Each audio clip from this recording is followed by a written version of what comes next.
아프리카 밑에 아프리카 위에 유럽 이쪽에 아시아 세계 대륙이 만나는 지점입니다.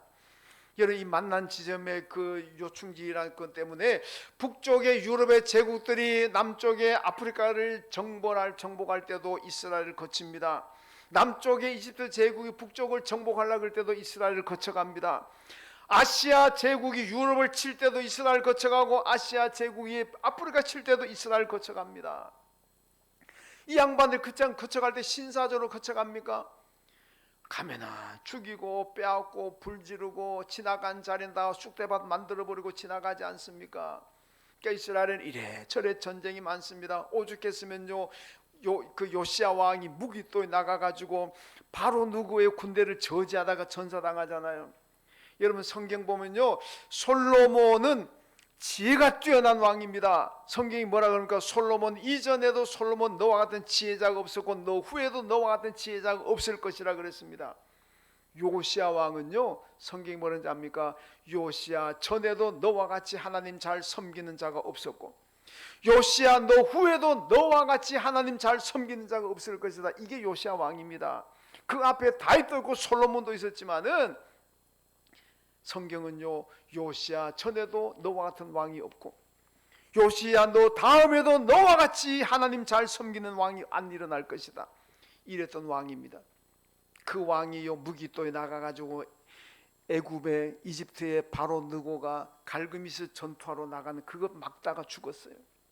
왜 막았습니까? 왜 니네들이 전쟁하는데 왜 우리나라를 거쳐가느냐 이거 아닙니까? 일본이 중국하고 전쟁하고 일본이 러일 전쟁하면서 맨날 우리나라 거쳐가면서 우리나라 쑥대밭 만들었잖아요. 요시아가 너무 뿔나가지고 그거 막다가 전사할 정도였습니다. 여러분 그만큼 여러분 이스라엘은 참 불안한 땅이고 어렵다는 땅입니다. 그러나 이런 땅에도 하나님 말씀에 순종하면 여러분 안전하고 평화롭게 만들어 주신다는 것이 오늘 본문의 말씀입니다. 여러분 우리는 다 평화롭고 안전하게 살기를 원하고 있습니다. 그렇다면 어떻게 해야 될 것이냐? 하나님 말씀에 순종하면 될 줄로 믿습니다. 여러분 우리 개인의 삶이요 불안과 걱정이 많습니다. 집에 혹시 불나지는 않을까? 교통사고 나서 내 생명이 위협당하지는 않을까? 강도가 들어오는 건 아닐까? 지진이 나가지고 집이 어떻게 되는 건 아닐까? 이런 많은 불안과 걱정 가운데 우리가 살아가고 있습니다. 여러분 몇 달 전에 우리 교회 앞에서 사고 났잖아요. 여러분 아마 아시는 분 아실 거예요. 새벽기도 끝나고 끝날 시간인데 어떤 여성이 출근하다가 자동차에 사고서 그 자리에서 숨졌어요. 사망사고 나서 우리 교회 바로 옆에 원룸 앞에서 사고 났어요. 여러분 저는 그 자리를 한 4분 전에 그 길 통과했어요. 왜냐하면 제가 새벽기도 끝나면은 걷는다고 교회 한 바퀴를 돕니다. 딱 제가 그 지나고 한 4분 정도 있다가 사고 났는데 그분이 그 자리에 사망했어요. 그 차가 우리 교회를 받아가지고 우리 교회도 보수했습니다. 여러분 잘 보세요. 그 여성분이 제가 누군지는 모르지만 참 안타깝잖아요. 아침에 그분이 출근하면서 집에서 나올 때 뭐라고 나와 있습니까? 가족들한테 나 잘 갔다 올게. 그러고 나왔지 않겠습니까? 근데 그 사고 당할지 누가 알았습니까? 아무도 몰라요.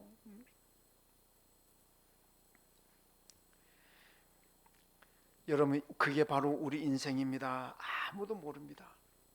오늘 내가 건강하다고 내일도 건강하고 오늘 내가 살아있다고 내일도 살아있고 오늘 내가 잘 된다고 내일도 잘 되고 그 누가 보장해 줍니까? 아닙니다. 여러분 우리가 왜 예수를 잘 믿어야 됩니까? 왜 지금 예수는 지금 오늘 여기서 내가 예수 잘 믿어야 됩니다. 왜 그렇습니까? 개인의 종말은 아무도 모릅니다. 그렇잖아요. 내일 일을 내가 알 수 있습니까? 몰라요. 오늘은 내가 살아있지만 내일 내 생명이 어떻게 될지 모릅니다. 그러니까 여러분 내가 지금 여기서 예수 잘 믿어야 될 줄로 믿습니다. 애교들 다 키워놓고 사업 다 성공시켜놓고 일 바쁜 거 다 정리되고 난 다음에 그때 내가 예수 잘 믿을게. 그때 내가 살아있을지 어떻게 알 겁니까? 물론 살아있어야 되지겠지만은 아무도 모르잖아요. 아무도 몰라요. 하나님께서 오늘 밤에 내 영혼 거두어 가시면 어떻게 할 겁니까? 그러니까 신앙은 미루면 안 됩니다. 나중에 내가 열심히 봉사해야지. 나중에 내가 열심히 예배드려야지. 그 시간이 올지도 안 올지도 모르는데 그러니까 여러분 지혜로운 성도들은 오늘 여기서부터 예수 잘 믿고 건강하고 시간 낼 때 봉사 잘해야 될 줄로 믿습니다. 야고보서 4장 14절에 내일 일을 너희가 알지 못하는도다 그랬잖아. 내일 일을 모릅니다. 우리가 찬양할 복음성 하잖아요. 내일 일은 난 몰라요. 하루하루 살아요. 내일 일 모릅니다. 내일 일 몰라요. 내일 일도 모르는데 무슨 뭐 나중에 예수 잘 믿고 나중에 내가 봉사 많이 하고 그러지 마시고 여러분 우리가 안전한 것도 어떻게 될지 모릅니다. 지금 안전하다고 내일도 안전하고 오늘 내가 평화롭다고 내일도 평화롭고 개인도 국가도 앞일은 모릅니다. 그러니까 오늘 여기 이 자리에서부터 우리 예수 잘 믿으셔야 될 줄로 믿습니다. 그 다음에 두 번째로는 나는 잘 섬기면 싸움에서 이기게 하신다고 말씀하는데 7절과 8절을 보면은 원수들이 너희 앞에서 칼에 엎드러질 것이라 너희 다섯이 백을 쫓고 백이 만을 쫓으리니 그들이 칼에 엎드러지리라 그럽니다. 여러분 이스라엘은 고대에서도 전쟁이 많고 지금도 전쟁이 많습니다. 하마스와 전쟁 중이고 헤즈볼라와도 지금 전쟁 중에 있습니다. 이란과 전쟁이 언제 붙을지도 모르는 위험한 상황에 있습니다. 이렇게 많은 전쟁을 했지만은 이스라엘은 늘 승리하고 이겼습니다. 여러분 손자병법에 집피지기면 백전백퇴라 그랬습니다. 뭐 다른 말 백전백승이라는 말도 얘기합니다만은 상대를 알고 나를 알면은 그 전쟁은 이긴다는 겁니다. 여러분 그런데 이스라엘이 전쟁에 이기는 거는요 상대를 알고 나를 알아서 이기는 전쟁이 아닙니다.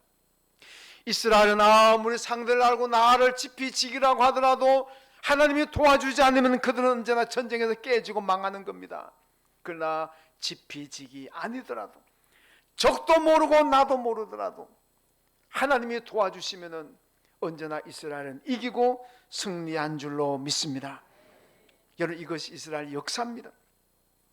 우리 성도들도 삶이 영적인 전쟁터와 마찬가지입니다. 바울이 디모데후서 4장에서 뭐라 그럽니까? 내가 선한 싸움을 싸웠다 그러잖아요. 자기의 삶을 싸움에다가 비유하고 있습니다. 전쟁 같은 삶을 살아왔다는 뜻 아니겠습니까? 여러분 우리도 이 싸움에서 이겨야 됩니다. 요한계시록 21장 7절에 뭐라 그럽니까? 이기는 자들이 하나님의 나라를 유업으로 얻으리라 그랬습니다. 이기는 사람들이 하나님의 나라 들어가고 이기는 사람들이 천국에서 영생 얻을 줄로 믿습니다. 우리는 이겨야 됩니다. 영적 전쟁에서 이기고 예수 잘 믿는 여러분 예수 잘 믿는 사람이 영적 전쟁 이 승리자입니다. 아무리 무슨 뭐 어떻게 저떻게 해도 예수 잘 못 믿으면 그 영적 전쟁에서 패배자입니다. 예수 잘 믿는 사람이 영적 전쟁 승리자입니다. 우리 예수 잘 믿어서 영적 전쟁에서 이겨야 되고 우리의 삶의 순간순간마다 우리의 싸움이 얼마나 많습니까? 사탄과의 싸워야 되고 죄악과 싸워야 되고 유혹과 싸워야 되고 이 세상의 문화와 불신앙적인 문화와 비성경적인 문화들과 싸워야 되고 이 싸움에서 이겨야만 내가 예수 잘 믿을 줄로 믿습니다. 이 싸움에 지면은 우리 예수와 점점 멀어지게 되고 결국 패배자가 될 수밖에 없습니다. 여러분 하나님 말씀에 잘 순종하죠. 내 규례와 내 모든 말에 순종해라. 그러면 너희가 모든 싸움에서 이기게 될 것이라고 말씀하고 있습니다. 여러분 세계에서 자녀 교육을 가장 잘하는 사람도 유태인이라 그러잖아요. 유태인이 자녀 교육은 뛰어납니다. 그런데 유태인들도 자녀 교육에 혀를 내두르는 민족이 있습니다. 그게 누굽니까? 우리 대한민국입니다. 유태인들이 자기들의 세계 최고로 자녀 교육 잘한다고 생각하는 사람들인데 우리 한국 사람들 보면 혀를 내둘러. 이야 독종이다 독종이다. 우리나라 사람들은요 내가 못 먹고 안 먹고 내가 못 입고 안 입을지라도 내 자식만큼은 교육 잘 시켜야 된다. 그거 아닙니까? 사실 그 교육열 때문에 우리나라 이렇게 부흥한 거예요. 발전한 겁니다. 유교로 다 망가지고 다 깨지고 남의 나라 도움받아 가지고 구호물자 저도 어릴 때 구호물자 많이 봤습니다. 미국에서 오는 구호물자 그거 하나 얻으면 얼마나 좋았는데. 여러분, 그렇게 가난해서 지지리도 가난했던 그 나라가 오늘 우리가 세계를 도와주고 있는 나라가 됐잖아요. 여러분, 물론 여러 가지 이유가 있습니다만은 교육에, 자녀 교육, 나는 못 먹어도 나는 뭐든 내 자식만큼은 교육시키자. 그 교육열이 우리나라 이렇게 국가 발전을 가져왔다는 겁니다. 누구나 다 인정하는 거 아니겠습니까? 여러분, 그런데 자녀 교육을 왜 그렇게 시킵니까? 우리 자녀들이 생존 경쟁에서 나고자 안 만들려고 그러는 거 아니겠습니까? 이 생존 경쟁이 인간이 살아간다는 싸움터나 마찬가지인데, 여기 내 자식을 교육을 안 시키면 이 생존 경쟁에서 패배자가 되고 낙오자가 된다. 그거 만들지 말아야 되겠다. 그래서 열심히 교육을 시키는 학원을 요즘 뭐 몇 개씩 다니면서. 여러분, 그런데요, 물론 그것도 교육시키는 것도 중요하지만은 정말 중요한 것은요, 하나님 말씀에 순종하게 만들면 될 줄로 믿습니다. 내가 하나님 말씀에 순종하고 내 자녀들 하나님 말씀에 순종하게 만들면 여러분, 하나님께서 모든 싸움에 있어 이기게 하실 줄로 믿습니다.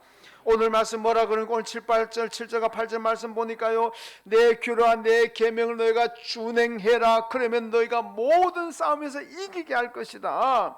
너희 5이 100을 쫓을 것이고 100이 10,000을 쫓을 것이고 너희 적들이 너희 칼 앞에 전부 다 엎드러질 것이다.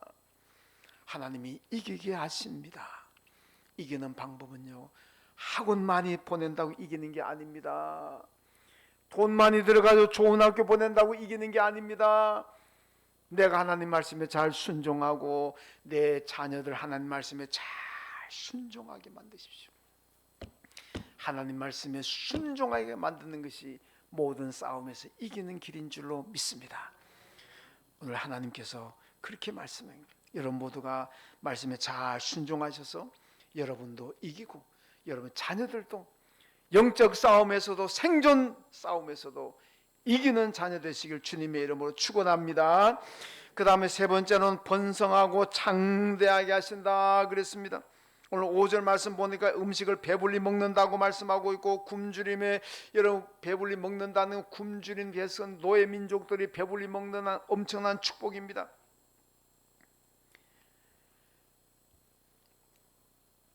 여러분, 북한은요 지금도 소원이 뭔지 압니까? 밥 3끼 시켜 먹어보는 거. 우리나라 대한민국에요 탈북민들이 세운 교회가 지금 통계로 잡혀있는 게 14개 교회가 있습니다. 그 중에 우리 용천노회 소속된 교회가 8개 교회입니다. 절반이 넘게 우리 용천노회에 들어와 있어요. 왜 들어오는지 압니까? 용천노회가 탈북민 교회를 가장 많이 지원한다고 소문 나가지고 그 탈북민들 교회를 세웠다 그러면 우리 노회에 들어오려고 그래요. 탈북민들하고 제가 몇 주 전에도 탈북민 교회 가서 설교하고 왔습니다마는 이 탈북민들 얘기 들어보면요, 그분들 지금도 소원이 밥 좀 배부르게 먹는 거.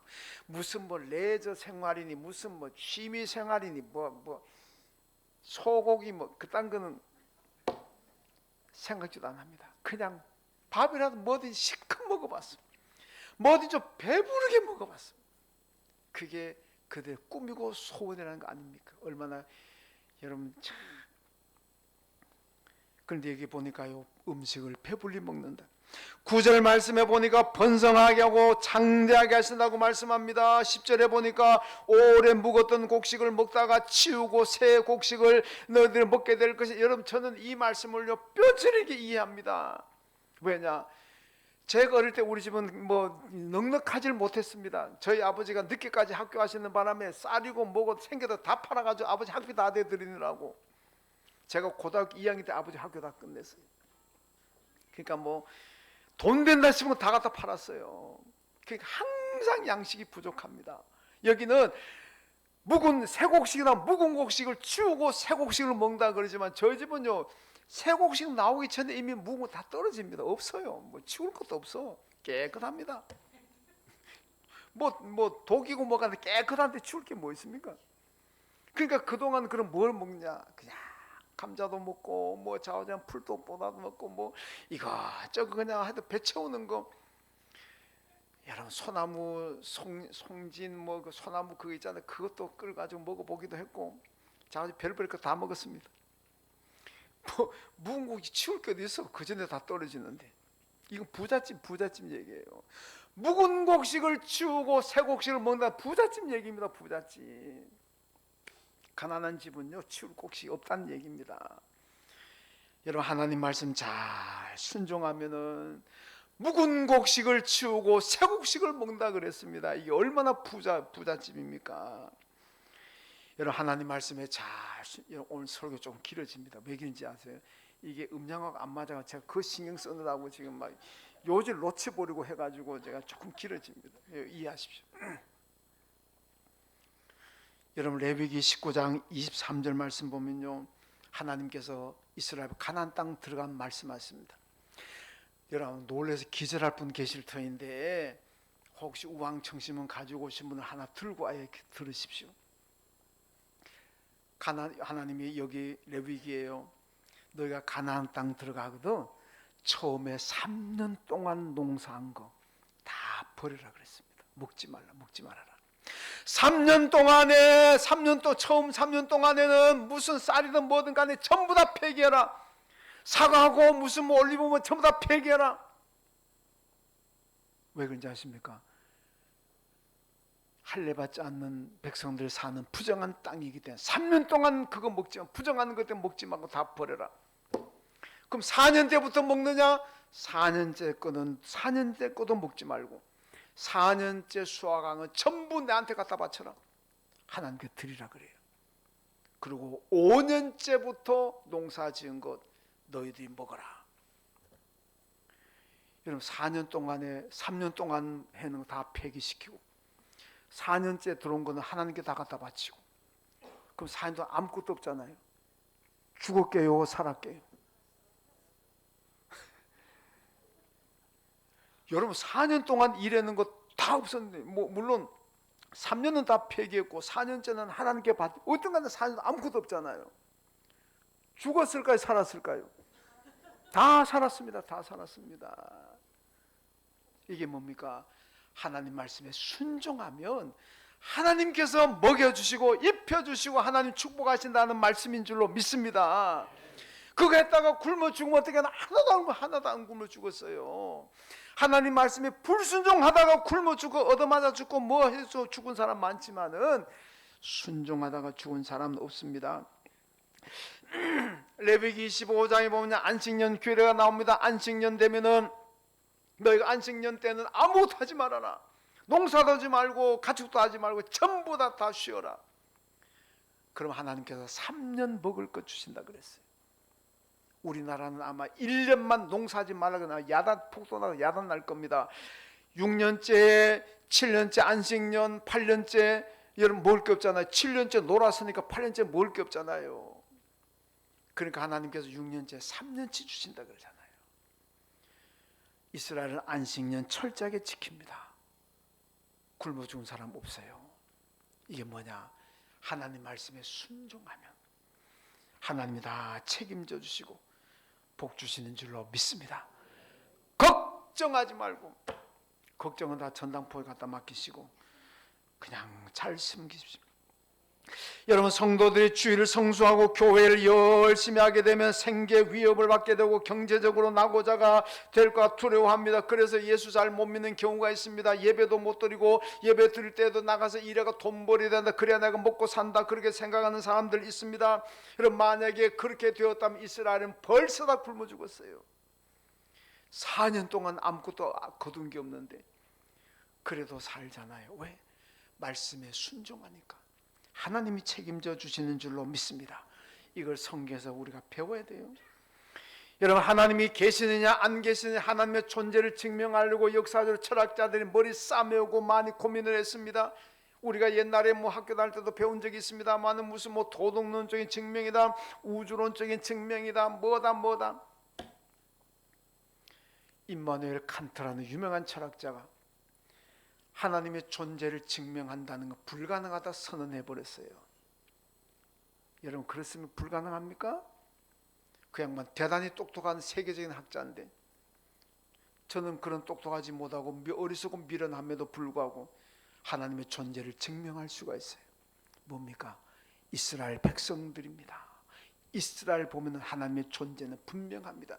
여러분, 그 나라에 살면서 수천 년 나라 잃고 얼마나 고난을 받았습니까? 세계에서 전쟁이 가장 많은 나라인데 지금도 전쟁하고 있잖아요. 지금도 전 아랍국에 둘러싸여 가지고 인구 한 200만 되는 나라가 견디잖아요. 이게 하나님이 도와주지 않고 가능합니까? 안 됩니다. 하나님이 그들의 보호자가 되시고 하나님이 그들의 피난처가 되시고 하나님이 그들의 산성이 되시고 요새가 되시기 때문에 환난 중에 만날 큰 도움이 되시니까 이스라엘이 지금도 생존하고 있는 줄로 믿습니다. 어리비리하게 생존하는 것이 아니라 온 세계 리더입니다. 여러분, 이스라엘 보고서도 하나님 못 믿겠다? 이스라엘의 역사를 보고서도 하나님의 존재를 나는 인정할 수 없다? 어리석은 사람입니다. 여러분, 이스라엘을 보면은 하나님의 존재는 분명히 우리가 알 수가 있습니다. 여러분, 하나님이 계시냐 안 계시느냐 궁금하고 믿음이 잘 안 간다면 이스라엘 역사를 공부해 보십시오. 성경을 읽으시고 이스라엘 역사를 바라보십시오. 하나님 없이 그 민족이 지금 살아갈 수가 있는가? 불가능합니다.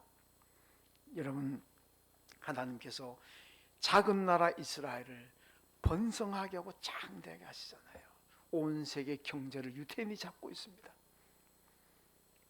여러분, 석유는 아랍 국가들이 생산하지만은 그 석유 가격을 결정하는 게 유태인이 한다 그러잖아요. 유태인들이 놀아나는 거예요 지금. 여러분 모두가 하나님 말씀에 잘 순종하심으로 번성하고 장대하시기를 주님의 이름으로 축원합니다. 왜 순종한 복을 받습니까? 오늘 11절에 보니까 내가 내 성막을 너희 중에 세울 것이라 말씀하셨습니다. 이스라엘 백성들 그 마음속에 하나님의 성막, 성전이 그 안에 있습니다. 여러분, 사도 바울이 고린도전서 3장 16절에서 너희 몸은 성령이 거하시는 성전이라 그랬습니다. 오늘 저와 여러분 안에 성령이 계시기 때문에 여러분과 저도 내 몸이 성전인 줄로 믿습니다. 하나님이 이스라엘 축복하시는 그들 안에 성막이 있기 때문이고 하나님께서 오늘 저와 여러분을 축복하시는 것도 내 안에 성령이 계시는 성전이기 때문인 줄로 믿습니다. 여러분, 예수를 믿고 성령 받으면 내 몸이 성전이 되는 거예요. 그렇기 때문에 하나님께서 우리를 보호하시고 축복하시고 이스라엘 안에 성막이 있기 때문에 하나님이 그들을 축복하시고 보호하십니다. 언제나 예수 잘 믿으시고 그리고 성령이 언제나 여러분 안에 거하셔서 여러분의 몸이 성전이 되셔서 하나님의 보호를 받고 또 번성하시기를 주님의 이름으로 축원합니다. 하나님 아버지 감사합니다. 오늘 이스라엘 백성들에게 내 계명과 내 율례 순종하라고 말씀하셨습니다. 하나님 말씀에 순종할 때에 하나님께서 안전하게 살게 하시고 모든 싸움에서 이기게 하시고 번성하고 장대케 하신다고 말씀하셨습니다. 우리 모두 하나님 말씀에 잘 순종함으로써 이 복을 받아 누리게 하여 주옵소서. 예수님의 이름으로 기도하옵나이다. 아멘. 하나님 아버지